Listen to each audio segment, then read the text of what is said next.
Bismillahirrahmanirrahim.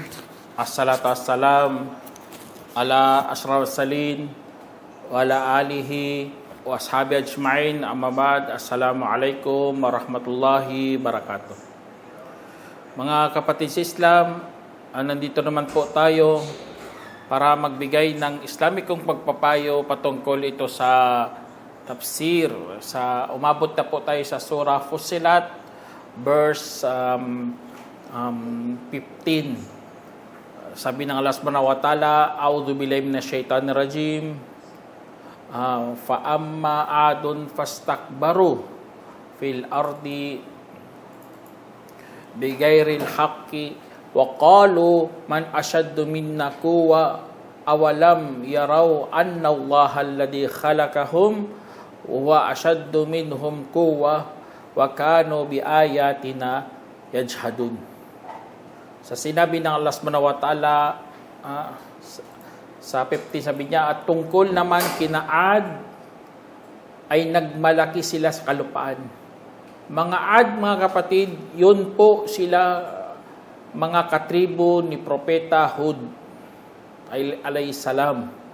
Si Hud, nangaral siya sa mga tribo ng Ad. Sila mga Arabs. Nakatira to sila sa Yemen. Sila rin ang umukit ng mga bundok doon. Inukit nila. Ginawa nilang mga tirahan. Subhanallah. Ibig sabihin, may mga angking talino na sila. Meron na silang kaalaman. Kasi nga, kung nagkamali ka sa pag-ukit ng bundok, ay magigiba po yun. Guguho ang bundok. At bato pa naman ang kanilang inuukit. Kaya binigyan po sila ng Allah subhanahu wa ta'ala ng kaalaman at lakas. Ngunit ang nakakatakot, nagmalaki naman sila sa kalupaan.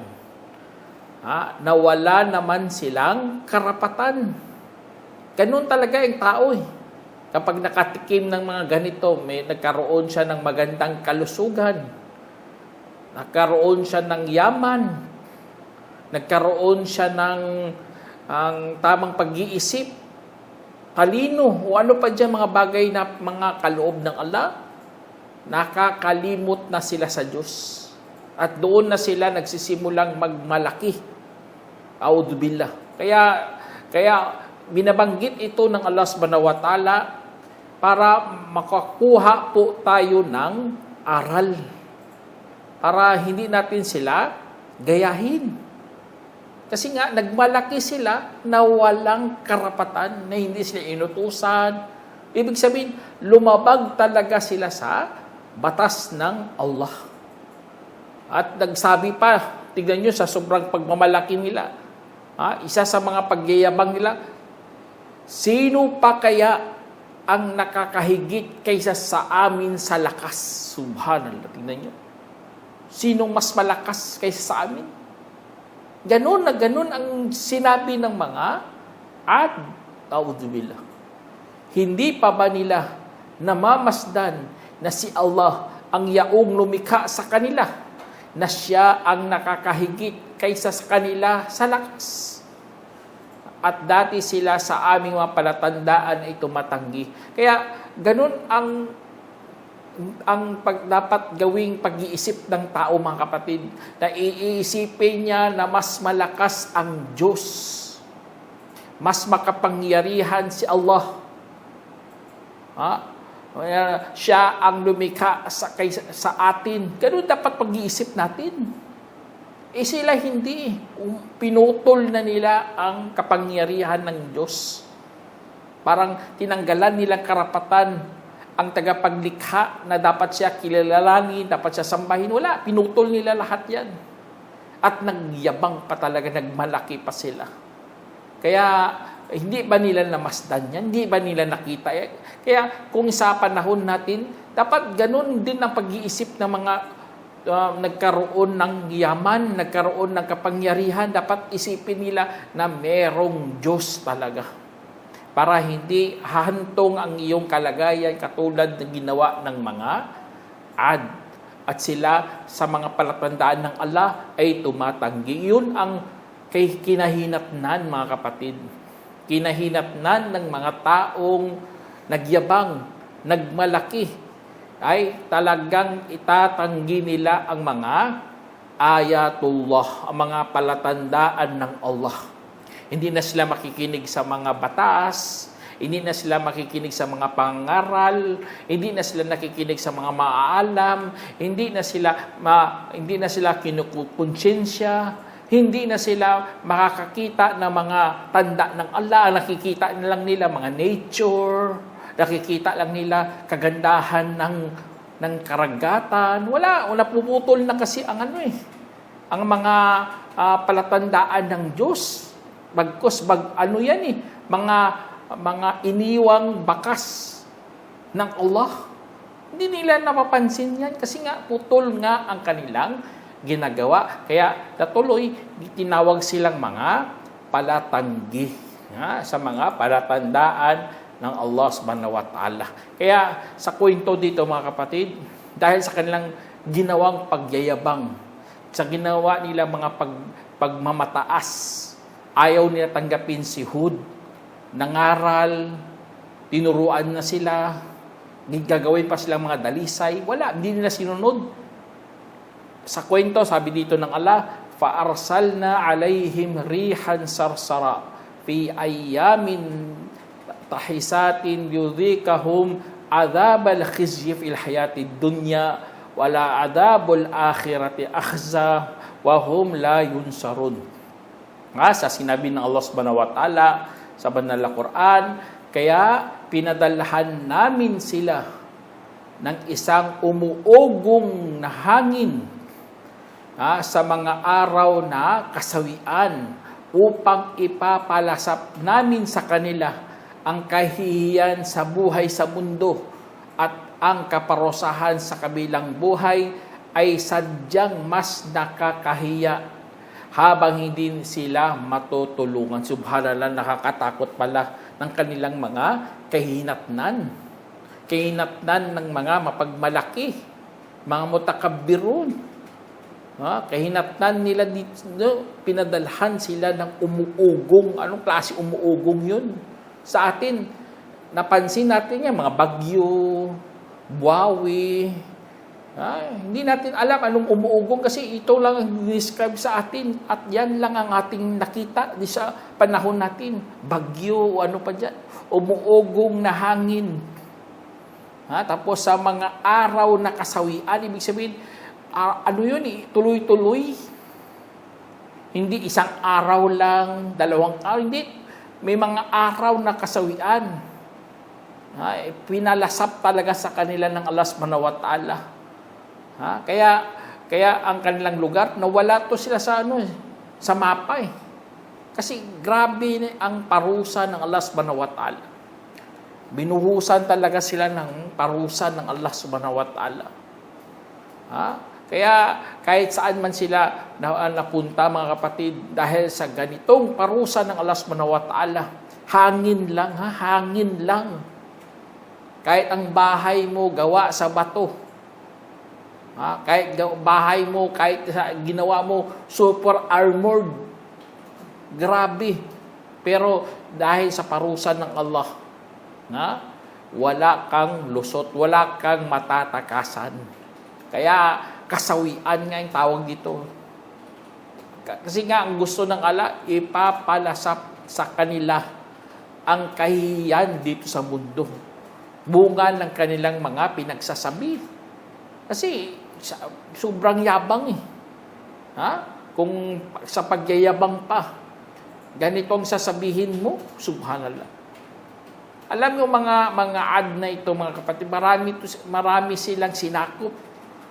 At nagyabang talaga sila kasi nga malakas sila, malakas sa kanilang mga hukbo, matitibay ang kanilang mga sandata, marami silang tinalo sa digmaan, nagyabang talaga sila. Kaya pinarusahan sila ng ganitong kaparusahan. Nagpatayo pa sila ng mga malalaking mga palasyo. Malalaking mga, ibig sabihin, may mga na talaga sibilisasyon na talaga dati pa lamang. Nawala lang kasi nga pinurusahan sila ng Allah. Kaya sa kaparusahan ng Allah, yun, pinatikim sa kanilang kahiyan. At saka sa kabilang buhay, mayroon pang isang mas nakakahiya na kaparusahan doon sa kabilang buhay. Allah musta'an. Kaya wag mo talagang tatahaking ganitong landas. Kasi nga landas yan ng kasawian. Ang mga ginawa ng mga Ad. Kaya sabi ng Allah subhanahu wa ta'ala, kadugtong, sabi niya, wa amma thamudu fahadaynahum fastahabbul ama alal huda faakhadathum sa'ikatul azabil huni bima kanu yaksibun. Sinabi ng Allah subhanahu wa ta'ala sa kadugtong dito, at tungkol kina Thamud ay aming pinatnubayan sila. Tingnan nyo, ang ganon na ganon ang hustisya ng Allah. Kahit sino pa, Muslim man, kafir man, manampalataya man, o kaya mapagtakwil, bibigyan sila ng Allah ng patnubay. Pinapatnubayan pa rin ng Allah. Ay pinapakita ng Allah ang kanyang hustisya. Pinaparamdam sila na merong liwanag sa kadiliman. Ngunit anong ginawa nila? Tingnan nyo, at saka mas inibig nila ang pagkabulag kaysa patnubay. Subhanallah. Ganun ginawa ng mga Thamud. Pinili nila o inibig nila ang pagkabulag. Hirap kaya kapag bulag ka na sa katotohanan. Hindi ka na makapag-isip ng maayos. Kahit harap-harapan na, lantad na ang katotohanan, ayaw mo tanggapin kasi nga naging bulag ka na sa katotohanan. At sila yan ang pumili, kapatid. Alam nyo kasi ang Allah subhanahu wa ta'ala, hindi ka naman bubulagin ng Allah. Kung pinili mo ang pagkabulag, doon nga nabubulagin ng Allah. Ganun ang hustisya. Kasi ang ng Allah subhanahu wa ta'ala, hustisya. Kaya kung example, pinili mong kaligawan, doon ka naliligawin ng Allah subhanahu wa ta'ala. Hindi liligawin nga ng Allah. Siyempre, na yun eh. Pero kung ikaw ang pumili, tapos tinahak mong ganung landas, doon ka liligawin lalo ng Allah subhanahu wa ta'ala. Bilang parusa sa mga taong pumili ng kaligawan. Lalo na dito ang pagkabulag dito. Sila inibig ng pagkabulag, tuloy bubulagin sila ng Allah. Ayaw nilang katotohanan, pinili nilang pagkabulag, a'udhu billah. Kaya sa kwento dito mga Thamud, pinadalhan sila ng propeta, si Propeta Salih, alayhi salam. Binigyan siya ng tanda kasi dahil din sa kanilang hiling, pinalabas sa kanila ang malaking kamilyo na papainumin nila ng isang araw at pabayaan na gatasan sa isang araw. At wag nilang hipuan ng pinsala o kaya wag nilang saktan ang hayop na yun. Ngunit iayaw nila, tingnan nyo, hindi nila yun gusto. Kahit ganun na ganun ang gantimpala ng Allah, gagatasan nila. Hindi nila bagkos, kinatay nila ang kamilyo at kinain. Kaya nag-iba-ibang ang kulay nila eh. Parang parang nalason ka ng isda. Parang na-allergy ka, nag-iibang kulay mo. Ganun na nangyari sa kanila. 3 araw, sunod itim, sunod red. Ganun ang parang silang dugo nila eh. Kasi nga, sumuway sila sa batas ng Diyos. Ayaw nga, hindi nga dapat kainin yun eh. Hindi nga, huwag mong saktay, kasi huwag mong kainin. Pero pinili nilang pagkabulag. Kaya hinablot sila ng kulog at kidlat na merong nakakahiyang kaparusahan dahil sa dati nilang tinatamo. Subhanallah. Dahil sa kanila tinatamo din. Kaya Dahil sa kanilang mga kinakamit, dahil sa kanilang mga pinanggagawa o ano pa dyan. Kasalanan nila yun. Hindi pwede sisihin mo ibang tao. Kaya sa Islam, hindi natin pwede ipapataw ang ating kasalanan sa iba. O kaya kailangan mong tao para tubusin kasalanan mo. O kaya kailangan mong idanak ang dugo ng iba para maligtas mo lang sarili mo. Hindi ganun. Ha? Kung anong itinamo mo, kung anong ikinamit mo, kung anong ipinanggagawa mo, ganun ka uhusgahan ng Allah sa araw ng paghukom. Kaya ang mga Thamud, yun, pinarusahan sila dahil sa kanilang mga pinili. Tapos mayroon pang pinakaganda sinabi dito ng Allah sa 18, sabi niya, وَنَجَّيْنَا الَّذِينَ آمَنُوا وَكَانُوا يَتَّقُونَ. At iniligtas namin ang mga yaong naniwala at mga dating natatakot. Tingnan nyo, meron palang kaligtasan. Mga taong sumunod at naniwala. Kaya sa mga Thamud, meron naniwala doon. Kunti lang. Kaya dahil sa nila, niligtas sila ng Allah subhanahu wa ta'ala. Niligtas namin. Ibig sabihin, sa namin dito, hindi yan plural. Pagmamalaki ng Allah subhanahu wa ta'ala sa kanyang ginawa. Piniligtas niya ang mga mananampalataya. Kaya sa pananampalataya, doon pala ang kaligtasan, mga kapatid. Basta nasa tama ka, huwag kang mag-alala. Kahit mahirap pa yan, kahit nakakainis pa yan, kahit ano pa dyan, na mahirap, basta nasa pananampalataya ka. Allahu Akbar, liligtasin ka ng Allah subhanahu wa ta'ala. At dating natatakot, basta may takot ka rin sa Diyos. Kasi nga, ang mga nauna nga, niligtas ng Diyos eh. Paano na tayo? Sa panahon natin, puno ng fitna, puno ng pagsubok. Lahat na lang ng mga pagsubok ng Allah na nasa panahon natin eh. Sa pera, sa katayuan, sa kayamanan, lahat-lahat, anong uri ng mga sa panahon natin nandyan. Halos binuksan ng Allah subhanahu wa ta'ala. Pero kung may takot ka sa Diyos, meron kang paniniwala, huwag kang mag-alala, liligtasin ka ng Allah subhanahu wa ta'ala. Tapos sabi dito ng Allah subhanahu wa ta'ala, وَيَوْمَ يُحْشَرُ أَعْدَاءُ اللَّهِ إِلَى النَّارِ فَهُمْ يُوزَعُونَ. Sinabi ng Allah, sa araw na kung saan titipunin ang mga kaaway ng Allah patungo sa apoy at saka sila ay ipapahilira. Subhanallah, nakakatakot itong mga kapatid. Sa dito sa sinabi ng Allah subhanahu wa ta'ala, ipapahilira. Ibig sabihin doon, sa araw na yaon mga kapatid, doon ka ilalagay kung kaaway ka ng Diyos. Kung naging kaaway ka ng Diyos, titipunin ka sa impyerno at ipapahilira doon. Ibig sabihin, sunod-sunod. Grupo-grupo, kahit sa sobrang dami. Dami ng tao, magkaroon pa rin ng hilira. Order pa rin ang nasusunod doon. At lahat yon tatanggapin ng impyerno. Bagkus ang impyerno, magsasabi pa, pahal min mazid, meron pang karagdagan, may dagdag ka pa. Ya Allah, meron ka pang idadagdag. Ibig sabihin, hindi napupuno ang impyerno. Sabi, ang impyerno, papupuno rin yan. Parang baga lang yan. Kapag marami kang nilagay, mamamatay ang baga, subhanallah. Akala mo ganun lang ang impyerno?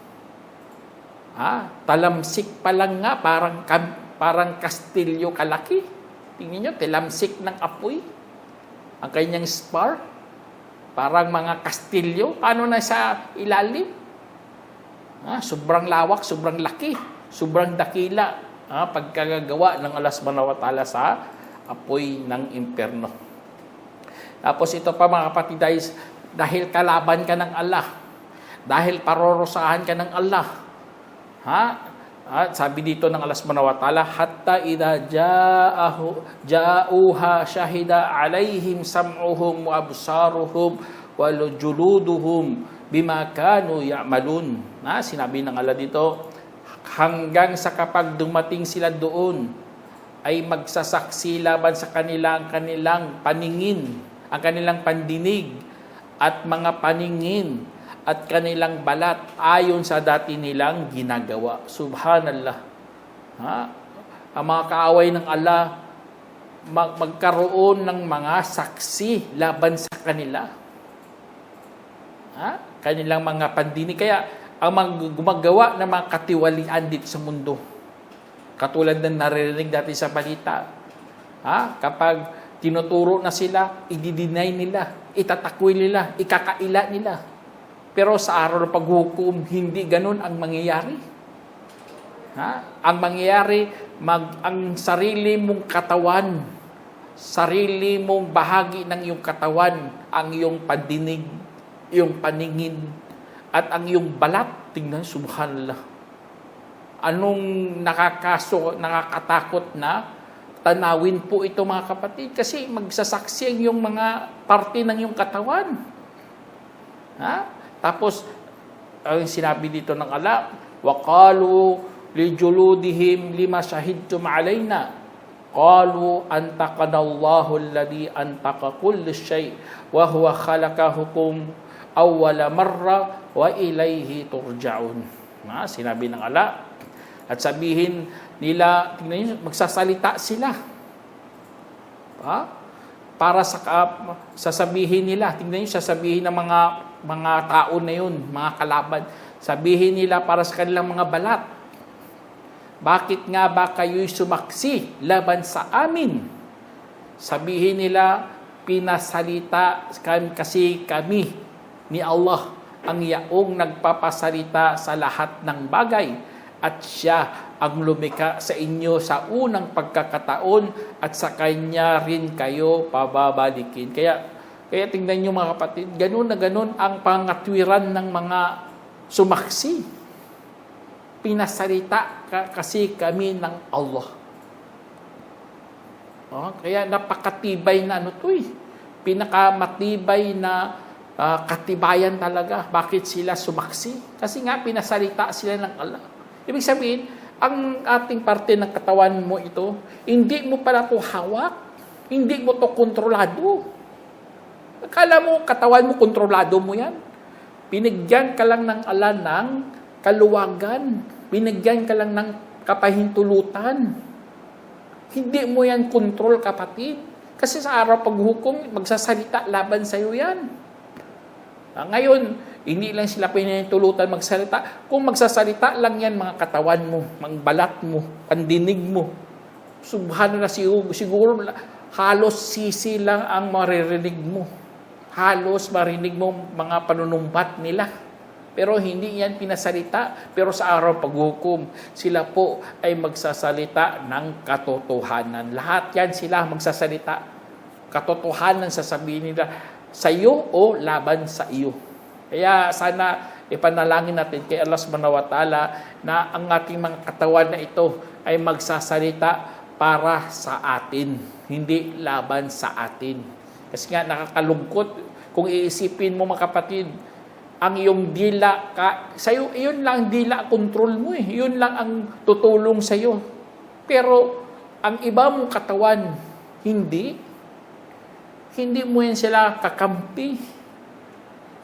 Ngayon, pinigyan ka ng pahintulot ng Allah. Dapat pasalamatan mo yan. Dapat gagawin mo sa kabutihan. Hindi pupunta ka doon sa bar, magbabayad ka ng mabae doon, bibili ka ng mga alak, subhanallah. Tapos ipagyayabang pa, i-video mo pa, tapos kung kumalat na, doon na, magagalit ka na, subhanallah, anong klaseng pag-iisip yan? Kaya sa araw paghukom, pababalikin tayo ng Allah subhanahu wa ta'ala. Tapos, sinabi ng Allah subhanahu wa ta'ala, sabi niya, wa ma kuntum tastatiruna an yashhada alaykum sam'ukum wala absarukum wala juludukum walakin dhanantum anna Allah la ya'lamu kathiran mimma ta'malun. Sinabi ng Allah subhanahu wa ta'ala, sinabi niya, hindi kayo matatakpan kung sasaksi laban sa inyo ang inyong pandinig at inyong mga paningin at inyong mga balat. Ngunit inaakala ninyo na si Allah ay walang gaanong nalalaman sa anumang inyong mga ginagawa. Kaya ang Allah subhanahu wa ta'ala, mga kapatid, alam na po niya ang ating mga pinanggagawa. Kaya ang iba, sabi nila, hindi siguro alam ng Allah. Nag-aakala sila eh. Kaya nagbibigay ang Allah ng sobrang mga tinatawag nating saksi. Mga saksi na hindi mo akalain na sa katawan mo lang. Kumakapit sa iyo, nasa laman mo. Kasama mo lagi mula pagkabata hanggang sa kamatayan, kasama mo lagi ang iyong saksi. Buhay na saksi pa, subhanallah. Kaya paano kayo matatakpan yan? Wala, hindi makakatakip yan sa iyo. Sa pagsisunungaling mo sa araw paghukom, wala. Kaya tama talaga ang isang hadith. Ang sino mang nakipagdebate ay parurusahan. Tingnan nyo, parurusahan kapag araw na paghukom, nakipagdebate ka kay Allah. Ya Allah, hindi ko yung ginawa. Nakipagdebate ka, nangatwiran ka pa. Marami kang alam sa batas, nangatwiran ka kasi marami kang alam sa batas. Subhanallah. Magbibigay ka pa ng mga dalil. Walang silbi yan kapag gumagawa ka ng kasamaan. Kasi nga, pasasalitain nga ng Allah ang iyong mga pandinig, ang iyong paningin, pati ng iyong balat. Kaya mga kapatid sa Islam, sana lakasan talaga natin ang ating pananampalataya at gumawa ng mga mabubuting gawa. Huwag kang masanay sa pangatwiran. Bilang mga Muslim, ang Muslim ay mga sumuko. Yun ang ibig sabihin ng Muslim, sumuko. Sumuko na lang po tayo sa batas. Huwag kang mangatwiran, katulad ginawa ng mga Hudyo. Anong klaseng baka? Nagsasaka ba ito? O ginagamit taniman? Mga palusot yun, sa totoo lang. Kung anong inutos, sundin mo na lang para sa araw paghukom, hindi tayo matulad sa mga taong naging kaaway ng Allah. Nahahanap ng mga saksi. Akala nila pwede kumuha ng ibang saksi. Kukunin si padrino, kukunin lang mga anak niya. Hindi, walang ganun sa araw paghukom. Kukuha ka ng mga attorney, tatayo ang mga 17 Marines. Walang ganun sa araw paghukom, mga kapatid. Ang saksi mo ay maging kaaway mo pa kung magsalita yan laban sa iyo. Kaya yun ang nakakatakot tapos bilang panghuli, mga kapatid, sa sinabi ng Allah subhanahu wa ta'ala, وَذَلِكُمْ ظَنُّكُمْ الَّذِي ظَنَنْتُمْ بِرَبِّكُمْ وَأَرْدَاكُمْ فَأَصْبَحْتُمْ مِنَ الْخَاسِرِينَ. Bilang panghuli, sinabi ng Allah, at ang iyan na ang inyong palagay na yaong inaakala sa inyong Panginoon. Ito ang pumapahamak sa inyo at saka naging kabilang sa mga talunan. Subhanallah. Kaya kapag pala pinili mo ang pagkabulag kaysa patnubay, ganun ang mangyari sa iyo. Nagpumapalagay ka na sa Diyos. Sabihin mo, I think God love me. Subhanallah. Ano ka? Gumagawa ka ng masama, tapos sasabihin mo, mahal ka pa ng Diyos. Papasukin pa ako sa paraiso. Palagay mo lang yan. Di ba? Mayroong sinabi si Allah subhanahu wa ta'ala, kung Qul in kuntum tuhibbunallah fattabi'uni yuhibbukumullah. Di ba? Kung minamahal nyo si Allah, ay sundin ninyo si Muhammad, si Prophet Muhammad sallam. Kung mahal nyo si Allah, kaya ganun po mga kapatid. Kung mahal mo si Allah, sundin mo si Prophet Muhammad sallam. Huwag nating gayahin ang mga kafir na ito. Kaya napapahamak sila sa araw ng paghukom. Sana meron kayo napulotang aral. Hanggang dito na lang. Assalamualaikum warahmatullahi wabarakatuh. جمعية الدعوة نور، الدعوة للجميع.